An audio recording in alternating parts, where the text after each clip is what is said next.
Desaparece gente. Desaparecen aviones. Desaparecen barcos.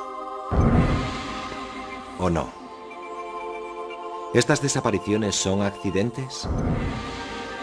¿O son cuentos chinos, consecuencia de causas naturales o de causas sobrenaturales?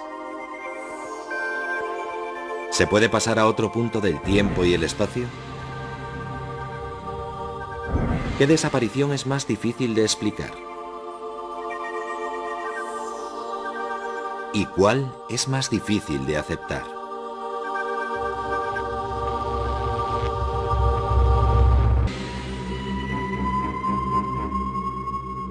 El 23 de septiembre de 1880, David Land salió de casa y se adentró en su finca. Saludó al juez local que pasaba por allí. Al cruzar la finca se volvió hacia su mujer y sus dos hijos, y entonces, a la vista de los 4 testigos, David Land se volatilizó. No había agujeros en el campo, ni ninguna indicación de cómo pudo desaparecer. Solo se encontró un rastro. La primavera siguiente, Sarah, la hija de Land, descubrió un círculo de hierba seca justo donde había desaparecido su padre. Algo le hizo llamar a gritos a su padre creyendo oír un grito ahogado de él. Se esfumó y nunca se supo más de él.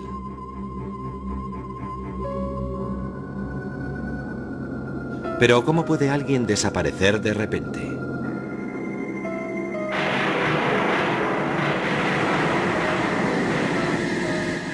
¿De verdad pueden desaparecer personas y cosas sin dejar rastro, llevadas de nuestro mundo por algo sobrenatural? Para buscar la verdad hay que preguntar a los testigos, que siguen sin poder creer lo que vieron con sus propios ojos.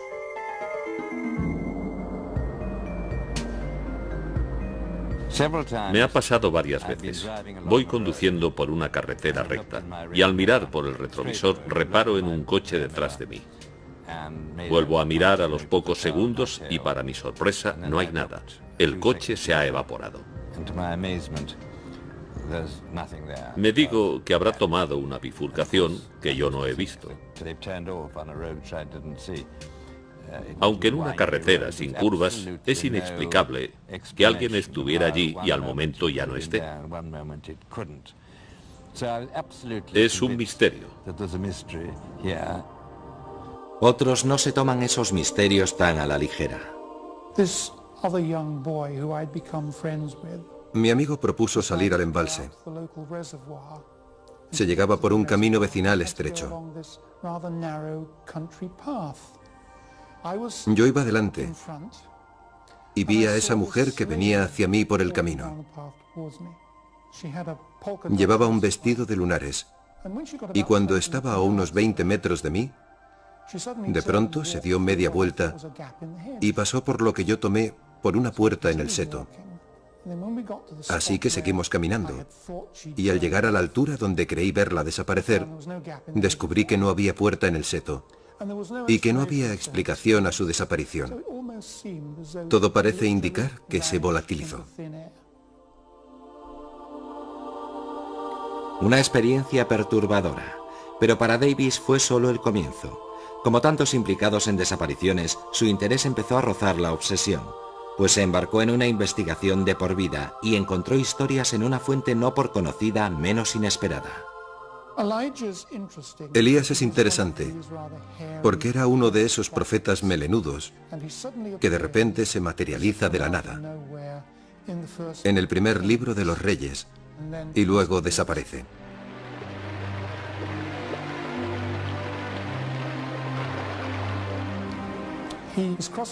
Está cruzando el Jordán con su discípulo, y al llegar a la otra orilla, descienden del cielo eso que llaman un carro de fuego y caballos de fuego.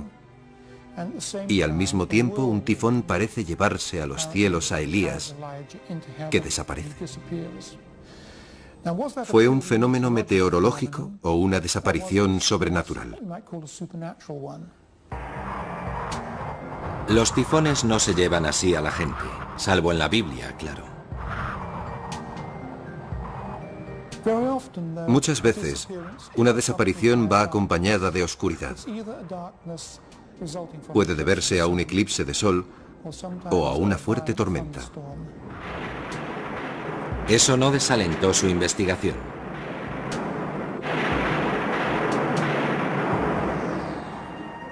Como tantos obsesionados con las desapariciones, Rodney Davis siguió hasta la antigua Roma y el misterio de Rómulo, fundador de la ciudad. Existen 4, 5 o incluso 6 relatos distintos de su desaparición. Una versión dice que desapareció en el templo de Vulcano. Según otra, fue en un lugar llamado Marisma de la Cabra. En esta ocasión, hay tanto un eclipse de sol como una gran tormenta. En esa oscuridad desaparece y no se le vuelve a ver.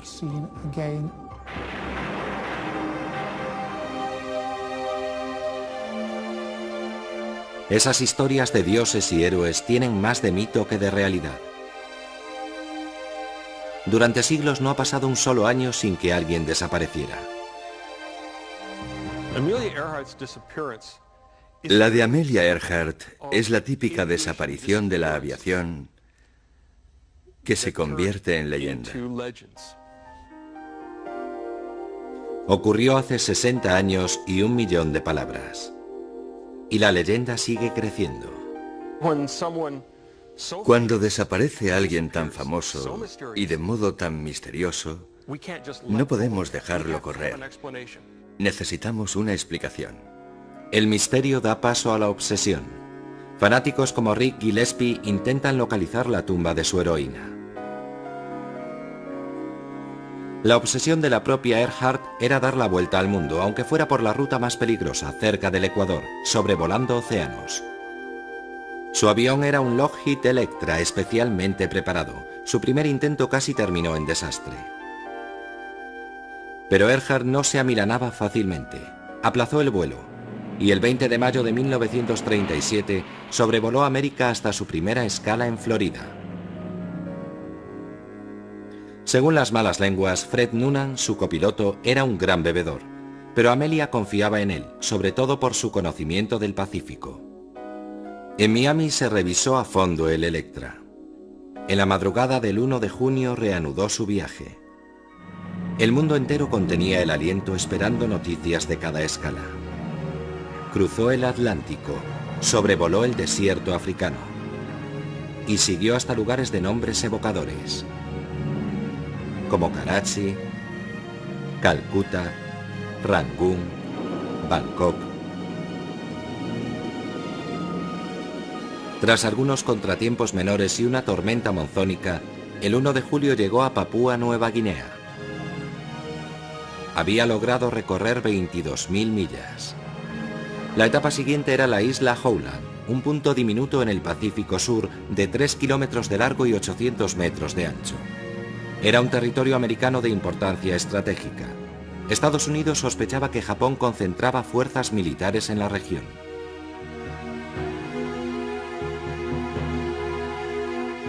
Amelia sobrevolaría el polvorín. Ignorando el peligro, el 2 de julio el Lockheed de Amelia despegaba para cubrir las 2.500 millas hasta Howland. Confiaba en sus instrumentos, en Noonan y en la suerte. A las 15 horas de vuelo, los operadores de radio captaron un mensaje. Estamos volando en círculo. ¿Sobre qué isla? A las 5 horas otra señal indicaba que seguía buscando. No contestó más mensajes. Amelia Earhart, Fred Noonan y el Electra desaparecieron sin dejar rastro.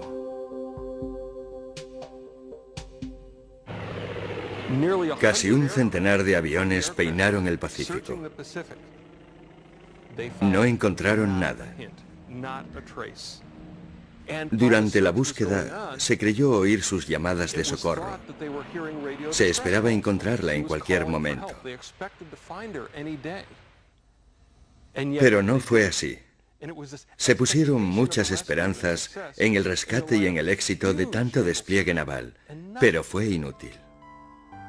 Lo único que aparecieron fueron rumores. Se barajó su captura por los japoneses, o que hubiera partido en misión de espionaje. En los años 60, un equipo de periodistas americanos encontró testigos en Saipán.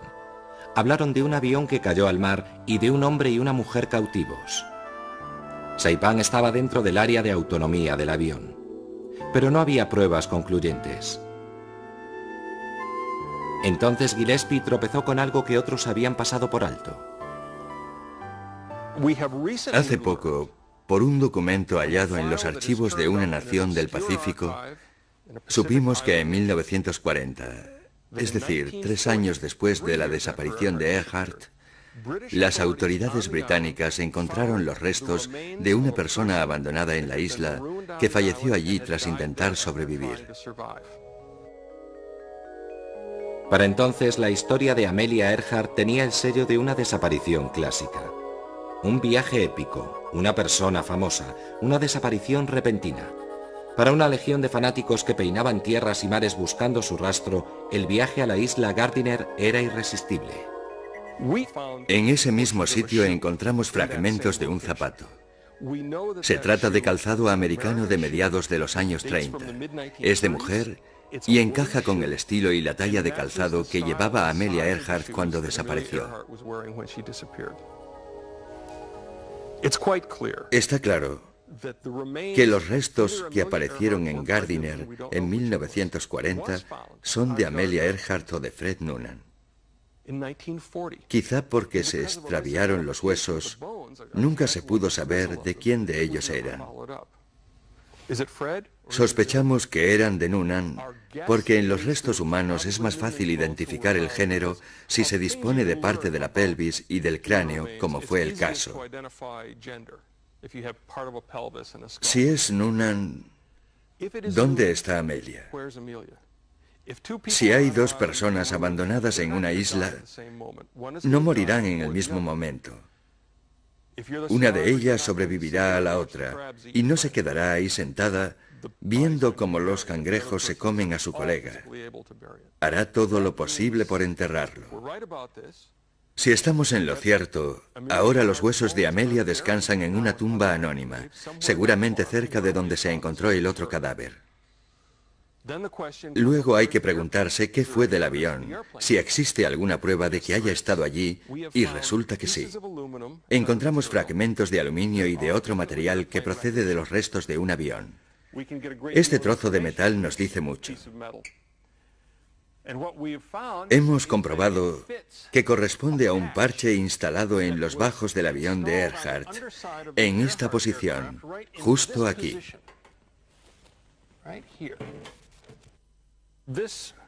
Este fragmento es plexiglas y tiene un grosor determinado y una curvatura precisa que permiten identificarlo como un fragmento de ventanilla lateral del Lockheed Electra de Earhart. Y también es muy importante que no corresponde a uno de los aviones de la Segunda Guerra Mundial que había por la región. El último mensaje de Earhart decía: estamos en la línea de posición. No habían divisado Howland y la buscaban volando a lo largo de esa línea. Si Noonan calculó mal la línea de identificación, esta debió ponerles sobre la pista. Volando en esa línea, debieron sobrevolar la isla Gardiner.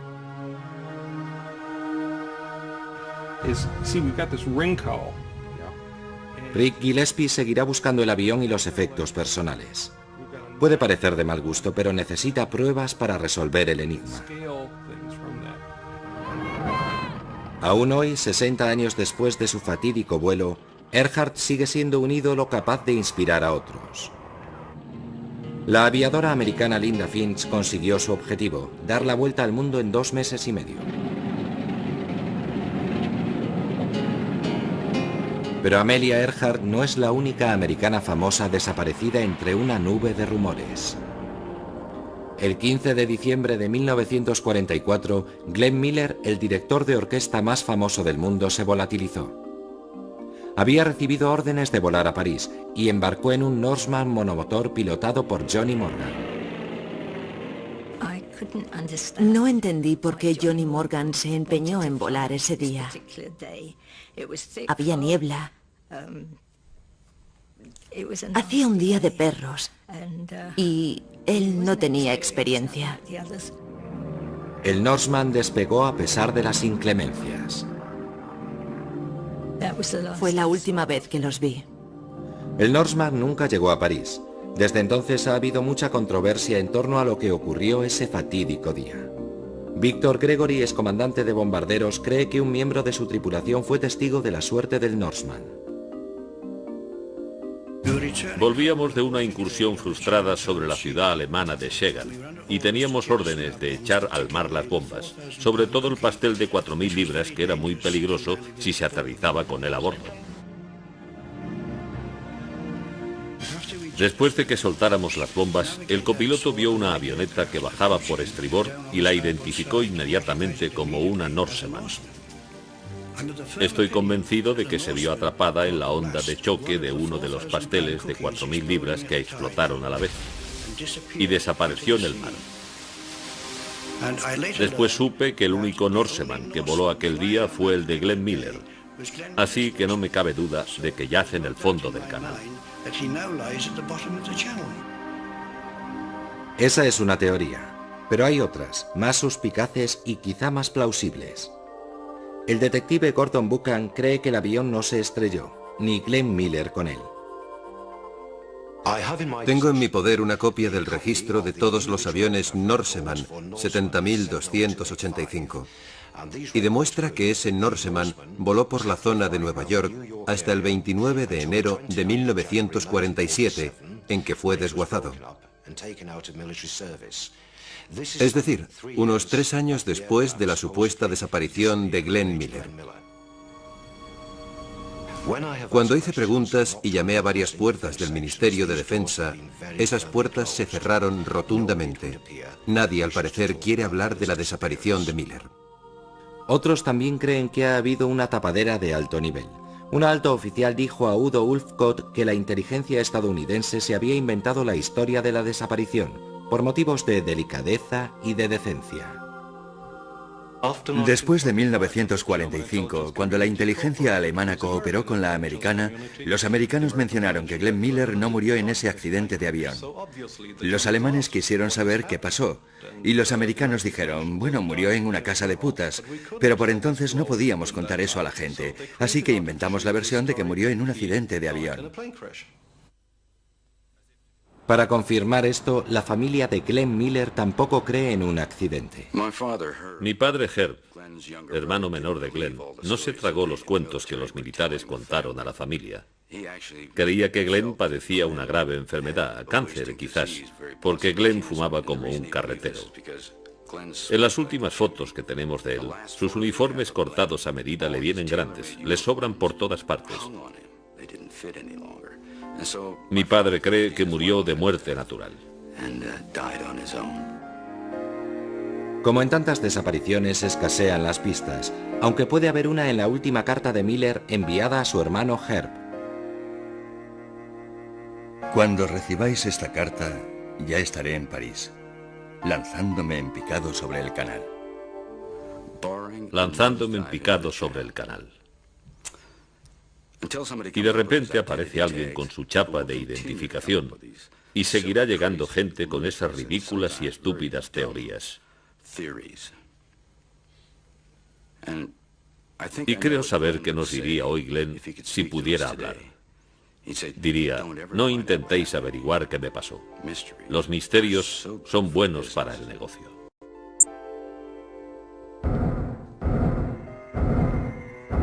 El sexo y la fama son ingredientes explosivos en las desapariciones, tanto como el poder. John Stonehouse era un político ambicioso que hubiera podido llegar a primer ministro británico. La alarma sonó cuando, estando de vacaciones en Florida, no se presentó a un mitin que iba a dar. No apareció, ni tampoco a cenar. Así que echaron abajo la puerta de su habitación y encontraron todas sus cosas, su pasaporte y su dinero, que era mucho. La policía peinó la playa cubana, pero ni rastro. Cada vez que aparecía un cadáver a 200 kilómetros a la redonda, todos se preguntaban si sería él. Corrieron rumores de que tenía problemas financieros, lazos con la mafia, o de que era un agente secreto, y él sin aparecer. Debió ahogarse. Le damos por muerto. Aunque entonces no lo supiera, la policía tenía en sus manos una prueba de peso, su pasaporte. John Stonehouse había leído este libro de Frederick Forsyth. El chacal desaparece asumiendo la identidad de un fallecido. John Stonehouse había acudido a esta tienda de su circunscripción para investigar la historia de un votante fallecido llamado Clive Markham. Un año después, la policía australiana irrumpió en una casa de Sydney. La verdad salió a la luz. Agobiado por las deudas, Stonehouse había organizado su propia desaparición. He sufrido traumas porque algunos de los ideales por los que he peleado durante 30 años de intensa vida política se han quedado en nada. Eso me afligió, me afectó mucho. Es uno de los motivos por los que me vine abajo. Stonehouse estaba acabado, acusado de 21 delitos, entre ellos fraude y usurpación de identidad. Pero Stonehouse desapareció ante todo por un lío de faldas, con su bonita secretaria, Sheila Buckley. Fue su afán por verla lo que puso a la policía sobre la pista de su escondite.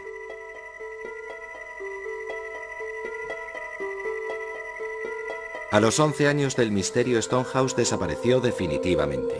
Caído en desgracia, arruinado y olvidado, murió junto a Sheila Buckley, la amante por quien renunció a todo, incluso a su propia identidad.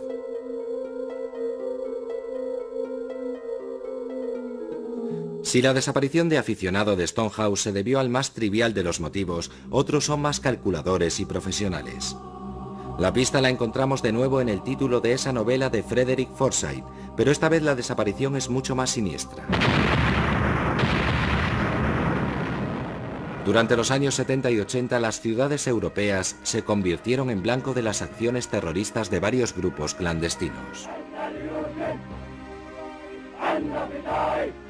Era evidente que alguien intentaba poner sobre el tapete mundial la cuestión palestina, pero cuando se disipaba el polvo de las explosiones ya no estaba. Ocurrió de repente. En Londres atacaron a Lord Schiff, destacado sionista y presidente de Marks & Spencer. Se abrió la puerta del baño y entonces vi una pistola. Eso fue todo. Entonces, en 1975, se produjo el ataque más audaz en la sede de la OPEP, en Viena. Hubo 3 muertos y se tomaron 11 rehenes, entre ellos algunos ministros. Los liberaron tras un vuelo al norte de África. ¿Quién era el cerebro? ¿Esta oscura figura que estrecha la mano de un prisionero y abraza al ministro venezolano del petróleo? Se le puso un apodo, Carlos el Chacal, porque desaparecía utilizando disfraces y nombres prestados. Una redada en un piso franco de Londres permitió dar con una pista. Una anotación en un libro que apareció en un arsenal dio a la prensa el verdadero nombre. Por fin el Chacal tenía una identidad. Ilich Ramírez Sánchez. Quería ser una estrella y tomó la vía del terrorismo para lograrlo.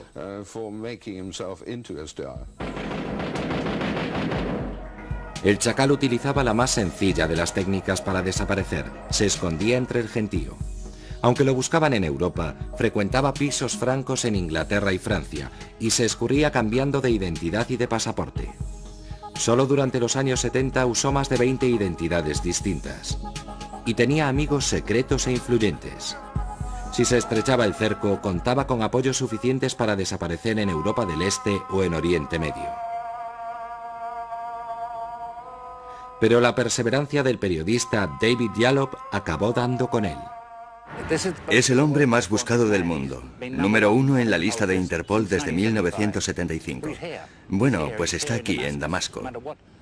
Digan lo que digan a Saad al-Idubar, jefe de los servicios secretos, sé que está aquí. En agosto de 1994 le abandonó la suerte. El hombre que durante 2 décadas despistó a la policía fue detenido en una clínica de Jartum cuando estaba anestesiado. Las fuerzas de seguridad sudanesas lo entregaron a Francia. A finales de 1997 fue condenado a cadena perpetua por matar a 2 agentes franceses.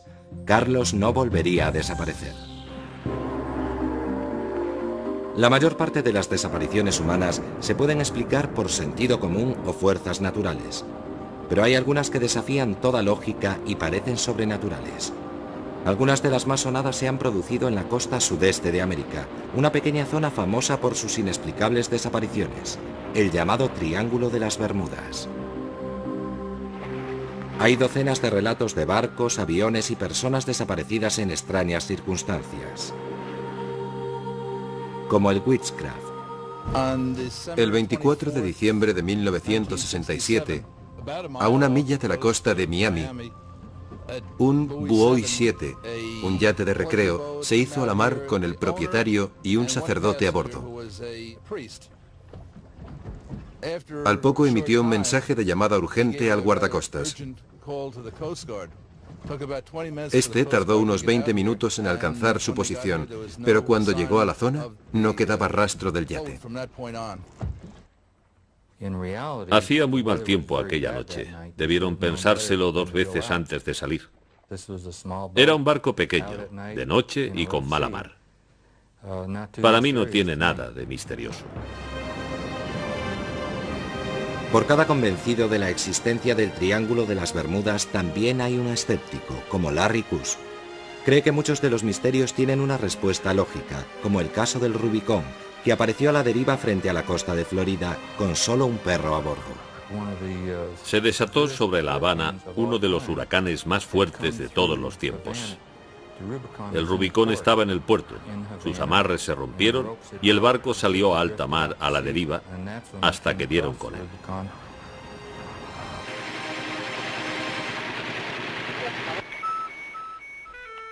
Los guardacostas creen que hay razones muy sencillas que explican la desaparición de tantos barcos en el Triángulo de las Bermudas.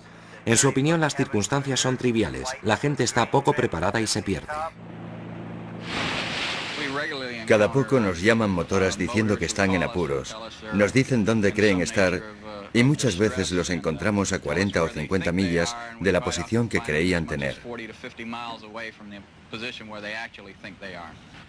En una ocasión me llamó una mujer preguntando dónde estaba Bimini, pues no salía en su mapa.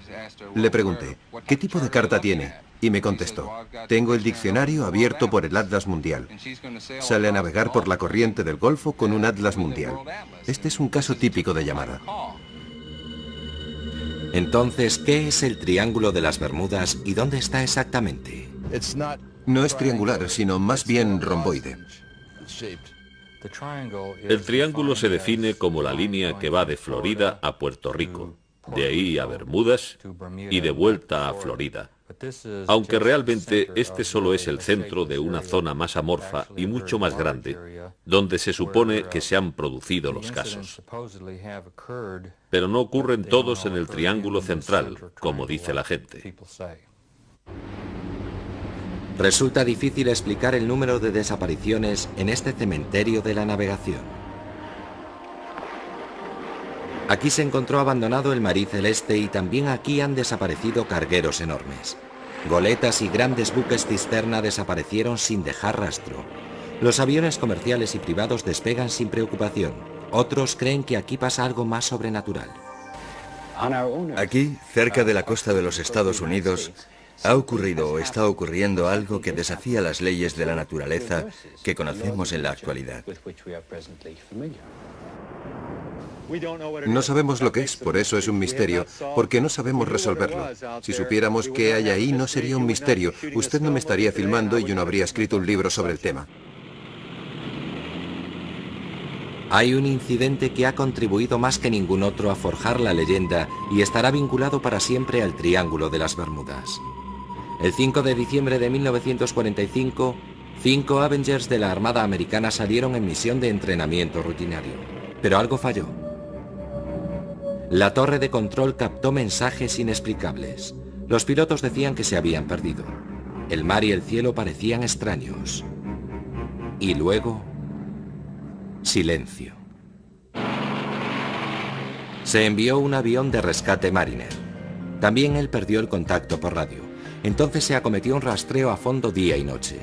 Se habían esfumado 5 Avengers, un Mariner y 23 tripulantes. Jamás se encontraron supervivientes ni restos del naufragio. Entraron en el triángulo diabólico y no volvieron a salir.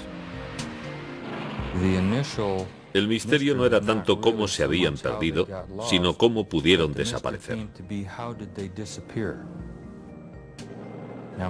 Bueno, los Martin Mariners tenían un historial de explosiones. Llevaban varios miles de litros de combustible y lo que pasó es que el avión explotó en pleno vuelo a los 27 minutos de despegar, como vieron varias personas desde un barco de la Armada.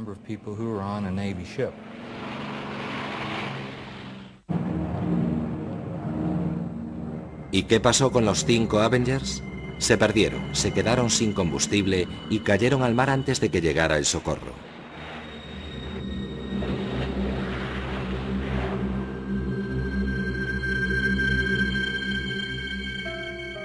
La historia del vuelo 19 se ha incorporado a la mitología popular. De vez en cuando aparecen noticias de que han reaparecido aviones perdidos. Una versión afirma que estuvo dando vueltas sobre el desierto cuando lo devolvieron los extraterrestres que lo secuestraron en 1945. La leyenda se basa en buena parte en los comentarios del comandante, recogidos en una grabación. Las 2 brújulas se han estropeado, sobrevuelo tierra, pero están rotas. Cuando el comandante dice que están rotas las brújulas, el problema no es que hayan fallado, sino que está despistado y no está de acuerdo con lo que dicen. Pero más misterioso es lo que el comandante Taylor se supone que dijo. No vengan detrás de mí, parece como si vinieran de fuera del espacio. En el diario de navegación dice, no vengan detrás de mí. Y esto lo decía cuando hablaba con alguien de tierra, el teniente Cox. Y cuando Cox le dice, volaré dirección sur para encontrarte, es cuando Taylor responde, no vengas detrás de mí, ya sé dónde estoy. En 1945, cuando Taylor dice, parece que vienen del espacio exterior, la gente normalmente no hablaba de ovnis. Desde 1947 hemos recibido y analizado entre 1000 y 2000 informes procedentes de todo tipo de fuentes. Hemos podido explicar satisfactoriamente la inmensa mayoría.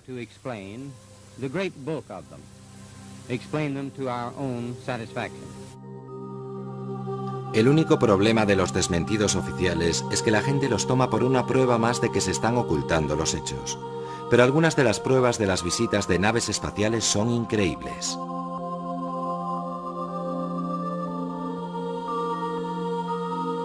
Aunque en la mayor parte de los casos existe una respuesta natural o racional, cada vez hay más casos inexplicables por la implicación de ovnis en la desaparición.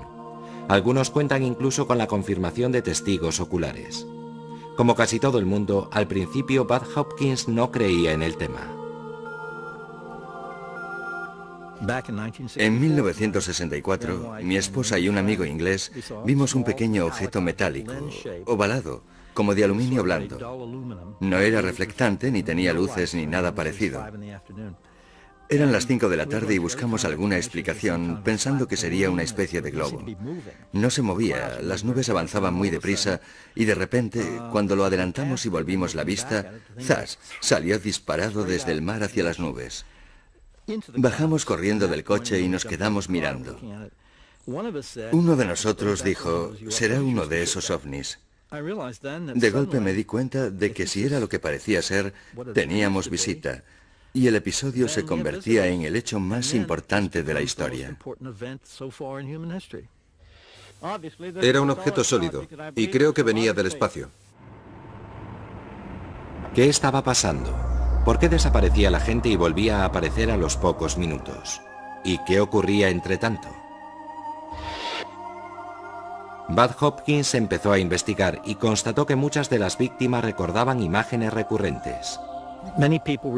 Mucha gente menciona un pequeño objeto en una cánula que les insertan en la cavidad nasal con la persona tumbada en la mesa. Por los procedimientos utilizados, parecen tener interés por el sistema nervioso del hombre y por sus órganos reproductivos. Dedican mucha atención a la cabeza. Esta explicación de que la gente desaparece un rato para que los extraterrestres puedan examinar la humanidad puede parecer increíble, pero Hopkins cree que hay casos fuera de duda. El caso de abducción más importante que conozco es el de Linda Cortilla. Ocurrió en Nueva York en noviembre de 1989. Linda recuerda haber percibido una presencia en la habitación justo antes de dormirse y sintió que sus piernas y luego su cuerpo se iban paralizando. Reconoció lo que era por experiencias anteriores, así que abrió los ojos y vio una pequeña figura gris con una cabeza grande de pie junto a la cama. Entonces perdió el conocimiento. Después recuerda haber salido flotando por su ventana del 12º piso en un rayo de luz azulado y subir por un ascensor invisible hasta la nave que aguardaba arriba. Recuerda estar tumbada en una mesa, lo que pasó dentro de la nave, etc., y cómo la devolvieron a su piso. 15 meses después, recibí una carta de 2 hombres que decían ser policías y después reconocieron que eran agentes de seguridad del gobierno, diciendo que estaban en un coche aparcado debajo de la autopista federal, muy cerca del apartamento. A las 3:15 de la madrugada avistaron un ovni sobre el edificio que de pronto encendió las luces y emitió un rayo azul descendente. Vieron 4 figuras en posición fetal salir flotando de la ventana del piso 12. Luego se desplegaron. Una era una mujer en camisón blanco y las otras 3 figuras no eran humanas. Se desplegaron y ascendieron hasta la nave y ésta se elevó sobre la autopista y fue vista hundiéndose en el East River. Es increíble porque se trata de una abducción con testigos, pues he entrevistado a gente de 5 sitios distintos y todos ellos vieron cómo ocurría la totalidad o parte de esa abducción aquella noche. Por ejemplo, una mujer contaba que su coche se detuvo en el puente de Brooklyn, se apagaron los faros y de golpe vio esa luz brillante sobre el edificio de apartamentos y se dio cuenta de que era una nave y vio las figuritas desplegándose por la ventana. Me dijo, era tan real que parecía un truco. Creí que estaban rodando una película con efectos especiales. En este caso hay testimonios de 20 personas. Así que hay que descartar una explicación psicológica, pues como dijo Linda, si estaba alucinando, ¿cómo vio tanta gente mi alucinación? Los ovnis no son la única fuente de relatos que parecen más extraños que la ficción. ¿Qué hay de la capacidad de desaparecer volviéndose invisible? ¿Puede ocurrir? La psicoterapeuta Donna Hybe cree que es posible y tiene varios ejemplos. Han salido a la luz muchos casos de invisibilidad espontánea. Primero fueron 1 o 2, pero luego me quedé atónita al descubrir que eran muchos. La gente contestaba a mi encuesta desde todos los rincones del mundo. Por ejemplo, Adrienne, en Lancashire, Inglaterra. Una noche entró en un bar con un amigo y este tuvo que ir al baño. Ella esperó sentada en el bar. Cuando volvió del aseo, él la buscó. No la vio. Cogió algunas cosas que tenía en la barra y salió corriendo del bar.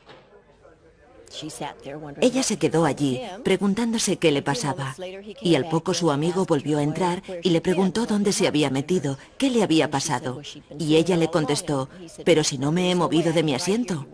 Y él dijo, «Imposible, vine aquí y no estabas». Y ella, entre tanto, veía todo totalmente normal, pero por algún motivo, durante unos instantes se volvió literalmente invisible. En otra ocasión, esta mujer quiso comprobar su sensación de que era invisible. Así que entró en el aseo de caballeros. Diciéndose que si no la miraban allí, no la mirarían nunca. Y dice que nadie la vio. Dejando a un lado los ovnis y lo paranormal, ¿Existe una base científica para las desapariciones? La idea de Einstein era que es la materia, la energía materializada, la que induce la curvatura del espacio y el tiempo. Según Einstein, teóricamente es posible viajar en el tiempo. Entonces, ¿podría desaparecer una persona al viajar al futuro? Para que esto funcione, Einstein sugirió un concepto asombroso, llamado antimateria. Si tuviera gran cantidad de esta antimateria o densidad de energía negativa, podría producir una deformación del plano temporal. Al provocar esta curvatura negativa del espacio y el tiempo, este se vuelve más lento y permite hacer cosas que aterrarían al más entusiasta de la ciencia ficción. Hawking dice que si pudieras provocar este efecto, no es tanto que pudieras retroceder en el tiempo, sino que podrías ir al futuro a un ritmo distinto. Esta deformación del tiempo podría tener que ver con los llamados túneles del tiempo, que pueden conducir a la desaparición al conectar dos momentos en el tiempo producidos en el mismo punto en el espacio. Nuestro universo es tridimensional, pero podemos imaginar que es bidimensional como esta hoja de papel. Y si vivimos en Pasadena, aquí, y aquí está Londres, hay miles de kilómetros entre las dos. El universo es curvo, así que a través del hiperespacio, la distancia de Pasadena a Londres es solo de unos metros. Y aquí está este pequeño conducto, este túnel que nos llevará de Pasadena a Londres por esta distancia tan corta. Imaginemos un túnel con una boca aquí y otra allí. Hay tres posibilidades de distorsión del tiempo. La primera sería que si meto el brazo por esta boca, aparece por allí al mismo tiempo. La segunda posibilidad es que cuando meto el brazo por este agujero, sale por allí al cabo de algún tiempo. Y la tercera es que si entro por este agujero, salgo por allí antes de haber entrado. Veamos cómo funciona. Sea cual sea el camino, esta deformación del plano temporal provoca una desaparición. Viajar por el tiempo entra dentro de lo posible, pero en ese caso estaríamos invadidos por turistas del futuro. Un tipo extraordinario. Lo llama predicción cronológicamente segura. Protege la historia. Vamos, que no puedes volver al pasado y matar a tu padre y a tu madre, porque entonces no existirías. Sería una contradicción. Quizás se pueda retroceder en el tiempo, pero aún no ha llegado nadie desde el futuro a nuestra era, porque el futuro está muy lejos, y cuanto más retrocedes, más caro te sale. También puede que ya estén aquí y no los veamos, que lleven capas invisibles o algo así. Si son tan listos y con una tecnología tan desarrollada, ¿por qué no puede ser? También puede que estén aquí y los veamos, pero les demos otro nombre, como ovnis o fantasmas o... Para que se pueda viajar en el tiempo, se necesita tanto la relatividad general, que describe una estructura del universo a gran escala, como la mecánica cuántica, que rige varias pequeñas escalas. En su formulación actual, estas dos teorías son incompatibles, así que debemos encontrar otra que las concilie. Quizá la respuesta esté entre la física de los cuerpos grandes, como los planetas, y las fuerzas diminutas que afectan a los átomos. Si existen los viajes en el tiempo, causarán desapariciones en los túneles del tiempo. Una deformación del tiempo. La teoría de que entras en un túnel del tiempo, desapareces y sales en un punto distinto del tiempo y del espacio. Es inverosímil, pero en principio esas cosas están ahí, en la teoría. Creo que dentro de 10 o 15 años conoceremos todas las leyes del punto de gravedad. Mi pronóstico, y estoy dispuesto a apostar fuerte contra Hawking, aunque él no querrá, es que cuando tengamos esas leyes dirán que no se puede hacer una máquina del tiempo y retroceder en el tiempo nunca. No apostaría contra la existencia de máquinas del tiempo. Puede que mi oponente haya visto el futuro y conozca la respuesta. Hasta los matemáticos aceptan que el concepto de viajar en el tiempo es inverosímil, pero teóricamente posible, sobre todo si va asociado a la parte más normal y potente de la vida cotidiana, las emociones.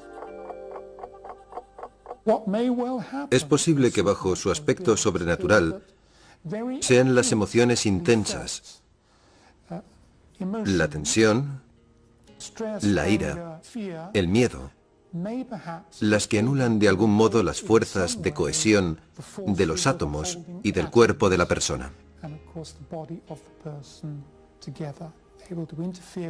Si las interfieres, dejas como una desilusión que puede estar asociada a la teleportación.